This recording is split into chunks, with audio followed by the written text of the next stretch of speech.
Hello guys, January first week ഞങ്ങൾ ഫാമിലിയായിട്ട് വട്ടവടയിൽ ഒരു ട്രിപ്പ് പോയിട്ടുണ്ടായിരുന്നു.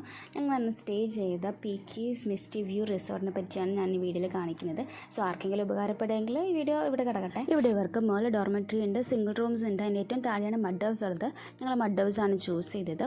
ഒരുപാട് സ്റ്റെപ്സ് താഴോട്ട് ഇറങ്ങിയിട്ടാണ് താഴെ മഡ് ഹൗസ് അതേ കിടക്കുന്നത്. സ്റ്റൈലായിട്ട് നടക്കാൻ നോക്കിയത്. അപ്പോൾ നമ്മൾ താഴോട്ട് ഇത്രയും സ്റ്റെപ്സ് വണ്ടി മുകളിൽ പാർക്ക് ചെയ്ത് ഒരുപാട് സ്റ്റെപ്സ് ഇറങ്ങണം. താഴെ ഇറങ്ങി വരുമ്പോൾ അവരുടെ ഡോർമെട്രിയും സിംഗിൾ റൂംസും കാണാം. അതിൻ്റെ താഴെയാണ് ഈ മഡ് ഹൗസ് വരുന്നത്. ഇങ്ങനെ ഇറങ്ങി വരുമ്പോൾ ഇവിടെ ഒരു ടേബിൾ ബെഞ്ച് അറേഞ്ച്മെൻറ്റ്സ് ഉണ്ട്. പക്ഷെ നമ്മളത് യൂസ് ചെയ്തില്ല. അത് കഴിഞ്ഞ് ഇവിടുത്തെ വ്യൂ ഒരു രക്ഷയില്ല, സൂപ്പർ വ്യൂ ആണ്.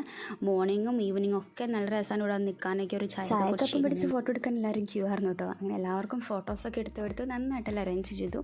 ഹായ്, നല്ല കാറ്റുണ്ട്. അങ്ങനെ ഇവിടെ വരുമ്പോൾ ഇവിടെ 2 ഊഞ്ഞാലുണ്ട്. എല്ലാവർക്കും ഇരുന്ന് ആടാം.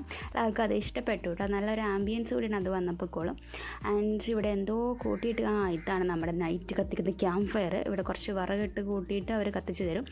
ക്യാമ്പ് ഫയറും കിച്ചണും നമുക്ക് സെപ്പറേറ്റ് പേയ്മെൻ്റ് ആണ്. ഈ മഡ് ഹൗസ് 2 മഡ് ഹൗസാണ് ഉള്ളത്. അതിൽ 12 പേർക്കാണ് 2 മഡ് ഹൗസിൽ സ്റ്റേ ചെയ്യാൻ പറ്റാം. 10K ആണ് 2 മഡ് ഹൗസിന് വേണ്ടിയുള്ള ചാർജ്. ഇവിടെ നമ്മുടെ കസിൻസൊക്കെ ഇവിടെ ഇരുന്ന് എന്തൊക്കെയോ വർത്തമാനം പറയുന്നുണ്ട്. വീഡിയോ എടുക്കുകയാണ് അല്ലെങ്കിൽ ഫോട്ടോ എടുക്കുകയാണെന്ന് കേട്ടോ. അപ്പോൾ ഓടി വരും എല്ലാവരും. ഫോട്ടോ എടുക്കുകയാണെന്ന് വിചാരിച്ച് വന്നതാണ് കേട്ടോ. ഇനി നമുക്ക് മഡ് ഹൗസ് കാണാം. മഡ് ഹൗസ് എന്ന് പറയുമ്പോൾ ഫസ്റ്റ് മഡ് ഹൗസിൽ സിറ്റ് ഔട്ടിൽ ഒരു ചാരുകസേരയുണ്ട്. പിന്നെ അപ്പുറത്തൊരു ചെയർ ടേബിൾ അറേഞ്ച്മെൻറ്റ്സ് ഉണ്ട്. കയറി വരുമ്പോൾ തന്നെ ഒരു സ്മോൾ റൂമുണ്ട്. അതിലൊരു സോഫ സെറ്റപ്പ് ചെയ്തിട്ടുണ്ട്. പിന്നെ അതിൻ്റെ 2 റൂമിലും അത്യാവശ്യം 3 പേർക്ക് വെച്ച് കിടക്കാൻ പറ്റിയ ഒരു 2 കട്ടിൽ. പിന്നെ അത്യാവശ്യം സ്പേഷ്യസ് ആണ് കേട്ടോ 2 റൂമും. പിന്നെ ഒരു റൂമിൽ bathroom. Same look and feel ഉള്ള ഒരു മഡ് ഹൗസാണ് അപ്പുറത്തുള്ളത്. ഈ 2 മഡ് ഹൗസിൻ്റെ മിഡിലായിട്ട് ഒരു കിച്ചൺ വരുന്നുണ്ട്. പിന്നെ next mud house same sit out, അതേപോലെ 2 റൂമിലും സ്പേഷ്യസ് ആയിട്ടുള്ള 2 കട്ടിൽ, ഒരു ബാത്റൂം.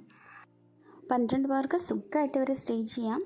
പിന്നെ നമുക്ക് എക്സ്ട്രാ പേയ്മെൻറ്റ് വരുന്നത് കിച്ചണ് 500, പിന്നെ 700 ക്യാമ്പ് ഫയറിന്. നൈറ്റ് പിന്നെ ഞങ്ങൾ ക്യാമ്പ് ഫയറൊക്കെ സെറ്റ് ചെയ്തു. പിന്നെ നമുക്ക് ഗ്രില്ല് ചെയ്യാനുള്ള ഓപ്ഷൻ ഉണ്ട് കേട്ടോ. ഗ്രില്ല് ചെയ്യാനുള്ള സാധനങ്ങളൊക്കെ അവർ പ്രൊവൈഡ് ചെയ്യും. പക്ഷെ നമ്മൾ കോളും ബാക്കി കത്തിക്കാനുള്ള സാധനങ്ങളൊക്കെ നമ്മൾ കൊണ്ടുപോകണം.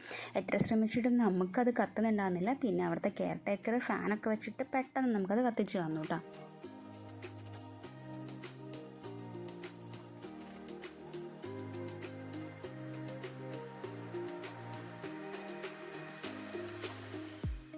ആരെങ്കിലുമൊക്കെ വട്ടവടയിൽ പോകാൻ പ്ലാൻ ചെയ്യുന്നുണ്ടെങ്കിൽ പീക്കീസ് മിസ്റ്റി വ്യൂ റിസോർട്ട് നല്ലൊരു ഓപ്ഷനാണ്. ഫാമിലിയായിട്ട് ടൈം സ്പെൻഡ് ചെയ്യാനും നമുക്ക് ഇവിടുത്തെ വ്യൂവും അതേപോലെ തന്നെ കൃഷിയിടങ്ങളിലൊക്കെ പോകാനും ട്രക്കിങ്ങൊക്കെ അടുത്താണ് ഇവിടുന്ന്. ഇതെൻ്റെ ഒരു കുട്ടി വ്ളോഗായിരുന്നു. ഇഷ്ടപ്പെട്ടെങ്കിൽ ലൈക്ക് ചെയ്യുക, കമൻറ്റ് ചെയ്യുക, ഷെയർ ചെയ്യുക, സബ്സ്ക്രൈബ് ചെയ്യാം. See you in next vlog. Thank you for watching.